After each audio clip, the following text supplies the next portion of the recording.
Assalamualaikum friend. I am Muhammad Badr Munir and you are watching my YouTube channel Business with Badr. Today 16th of February 2025। तो आज की update grace period के हवाले से है।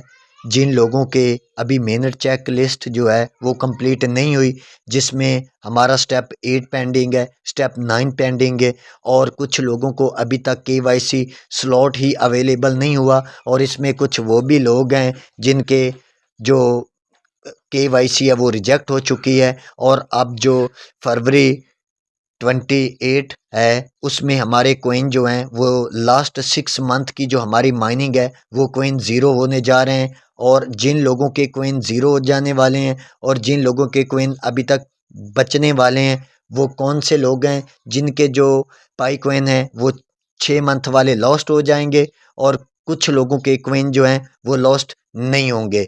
तो बिना टाइम वेस्ट किए अगर आप अभी तक भाई के चैनल पे न्यू हैं और आपने अभी तक चैनल को सब्सक्राइब नहीं किया, भाई के चैनल को सब्सक्राइब करें, बेल आइकन ऑल प्रेस करें और वीडियो को लाइक करें ताकि आपको हर आने वाली अपडेट मिलती रहे। तो यहाँ पे थोड़ा सा ग्रेस पीरियड पे हम गौर करते हैं। यहाँ पे देखें ग्रेस पीरियड जो है, यहाँ पे आपको मैं प्रूफ के साथ दिखा रहा हूँ। Grace period Pi Network has extended the KYC verification and minute migration deadline to February 28, 2025। जो ग्रेस पीरियड था उसको एक्सटेंड किया गया था और इसकी जो लास्ट डेट थी वो 28 फरवरी रख दी गई थी। This extension gives pioneers more time to secure their Pi holding and complete a necessary step to migrate to the minute कि आपने 28 फरवरी जो आपकी ग्रेस पीरियड की डेडलाइन है इसके अंदर अंदर आपने अपने जो नेसेसरी स्टेप्स हैं उनको कंप्लीट करना है और आपने माइग्रेशन जो है वो कंप्लीट करके अपना बैलेंस जो है वो वॉलेट में ट्रांसफ़र करना है। KYC verification importance completing KYC is essential for minute migration and retaining Pi balance. Failure to complete KYC by the new deadline may result in the loss of most the mobile balance except for Pi which was mined in the last 6 months before migration। कि अगर आपकी migration जो है वो complete नहीं होती और इसमें कुछ बंदे हैं जिनकी KYC रिजेक्ट हो चुकी है, वो दोबारा से इसकी KYC करें और अपनी जो KYC मिनट माइग्रेशन है इसको कंप्लीट करना है 28 फरवरी तक। अब बात आती है कि किन लोगों के जो कॉइन हैं वो लॉस्ट होने वाले हैं और किन लोगों के कॉइन जो हैं वो लॉस्ट नहीं होने वाले। तो यहाँ पे आपने गौर से सुनना है।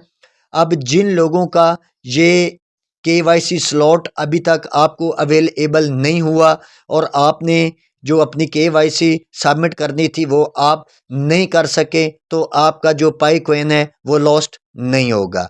आपका पाई कोइन लॉस्ट तब तक नहीं होगा जब तक आपको KYC स्लॉट जो है वो अवेलेबल नहीं होगी।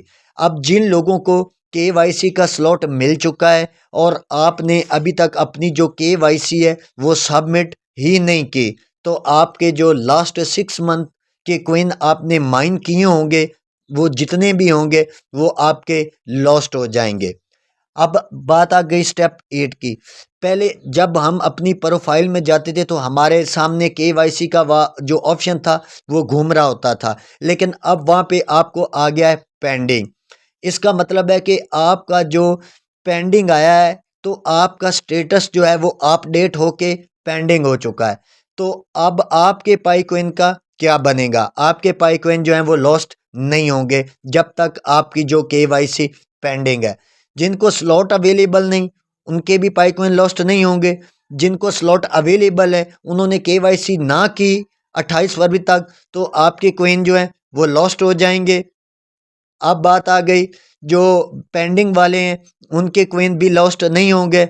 और स्टेप 9 है और उसका इशू है कि आपकी KYC जो है वो टेंटेटिव अप्रूवल में चली गई है। तो अगर आपकी माइग्रेशन जो है वो 28 फरवरी तक कंप्लीट नहीं होती तो आपके कोइन जो हैं वो लॉस्ट नहीं होंगे। अब जिन लोगों के लॉस्ट होने हैं उनमें सिर्फ वो लोग हैं जिन लोगों की KYC अभी तक सबमिट नहीं हुई। उसके अलावा जिन लोगों के स्टेप 8 पेंडिंग में पड़े हैं उनके भी कोइन लॉस्ट नहीं होंगे। जिन लोगों के KYC स्लॉट अवेलेबल नहीं हुआ उनके भी पाई लॉस्ट नहीं होंगे और उनको स्लॉट भी अवेलेबल होगा। और जिन लोगों का स्टेप 8 पेंडिंग पड़ा है और आपका ना तो अभी तक पास हुआ है और ना ही अभी तक रिजेक्ट हुआ है, उनके भी पाइकॉइन लॉस्ट नहीं होंगे। और जिन लोगों की केवाईसी जो है वो सही तरह से सबमिट की हुई होगी, उन लोगों की पास की कर दी जाएगी। और जिन लोगों की केवाईसी सही तरह से नहीं होगी, उनको वो इन रिव्यू में डाल देंगे, रिजेक्ट कर देंगे, आप उसको रीसबमिट करेंगे। तो जब आपने रीसबमिट करना है, आपने ध्यान से करना है। तो जिन लोगों की केवाईसी टेंटेटिव अप्रूवल में है, उन लोगों की जब तक टेंटेटिव अप्रूवल से नहीं हटेगी, तब तक आपकी जो माइग्रेशन है, आपका जो बैलेंस है वो वैलेट में तब तक ट्रांसफ़र नहीं होगा जब तक वो टेंटेटिव अप्रूवल से बाहर नहीं आएगी। तो आपने पहले भी रीसबमिट पासवर्ड कर दिया होगा, तो इंशाल्लाह आप सबकी केवाईसी जो है वो पास होगी। अभी कल भी 3-4 फ्रेंड्स की केवाईसी जो है वो टेंटेटिव से हट गई है और उनकी केवाईसी पास हो चुकी है। और एक बंदे की माइग्रेशन भी कंप्लीट हो चुकी है। बाकी तीनों की केवाईसी जो है वो पास हुई है, लेकिन जो माइग्रेशन है वो कंप्लीट नहीं हुई। तो आपने इसकी माइनिंग वक्त पे करते रहना है। और जब आपको इसकी लाइवनेस चेक आती है, तो आपने वो लाइवनेस को करते रहना है, ताकि आपकी जो केवाईसी है वो टेंटेटिव से बाहर आ जाए और आपकी केवाईसी पास हो जाए और आपकी जो माइग्रेशन है वो कंप्लीट हो जाए।